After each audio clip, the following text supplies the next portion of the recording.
எல்லாருக்கும் வணக்கம். Welcome to ஆலயங்கள் அறிவோம் வித் தீப ஜோதி அண்ட் ஸ்ருதி ஸ்பீக்ஸ். இந்த சேரி பாயிர புயல் காற்றுல நாங்கள் இன்னைக்கு வந்திருக்க இடம் தான் பெசநகரில் இருக்க ஆறுபடை முருகர் கோவில். அநேகமாக நம்ம எல்லாருமே இங்கே ஒரு தடவையாக வந்திருப்போம். ஆனால் இதோட வரலாறு என்னன்னு தெரியுமா? அதை சொல்ல தான் நான் இன்னைக்கு வந்திருக்கேன். தமிழ் கடவுளாம் முருகப்பெருமானுக்கு 6 படை வீடுகள் ரொம்ப புகழ் போனது. திருப்பரங்குன்றம், திருச்செந்தூர், பழனி, பழமுதிர்ச்சோலை, அப்புறம் திருத்தணி. இந்த கோவில்களில் இருக்க மாதிரியே முருகப்பெருமான ஒரே இடத்துல பார்க்கக்கூடிய திவ்யமான வாய்ப்பு இந்த கோவிலுக்கு போனால் நமக்கு கிடைக்கும்.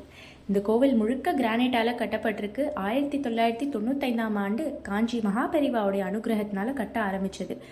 முதல்ல சுவாமிமலை சன்னதியில் ஆரம்பித்து மகாவல்லப கணபதி, பழனி, திருத்தணி, ஃபைனலாக திருப்பரங்குன்றம், திருச்செந்தூர், அப்புறம் பழமுதிர்ச்சோலை சன்னதிகளை கட்டி முடிச்சு ஸ்ரீ ஜெயேந்திர சரஸ்வதி சுவாமிகளால் 2002 இந்த கோவிலுக்கு கும்பாபிஷேகம் நடந்தது. டெய்லி பூஜையை தவிர இங்கே தைப்பூசம், பங்குனி உத்திரம், ஆடி கிருத்திகை, ஸ்கந்த சஷ்டி வெகு விமர்சையாக கொண்டாடப்படுறது. பால்குடம், காவடின்னு இங்கே இருக்க 6 முருகப்பெருமானையும் எத்தனையோ பக்தர்கள் ஆடி பாடி கொண்டாடுறா. நீங்களும் எப்பயாவது பெசநகர் சைடு வந்தீங்கன்னா இந்த கோவிலை மறக்காம தரிசனம் பண்ணுங்க. நெக்ஸ்ட் கோவிலோட உங்களை கூடிய சீக்கிரம் சந்திக்கிறேன். திஸ் இஸ் ஆலயங்கள் அறிவோம் வித் தீப ஜோதி அண்ட் ஸ்ருதி ஸ்பீக்ஸ்.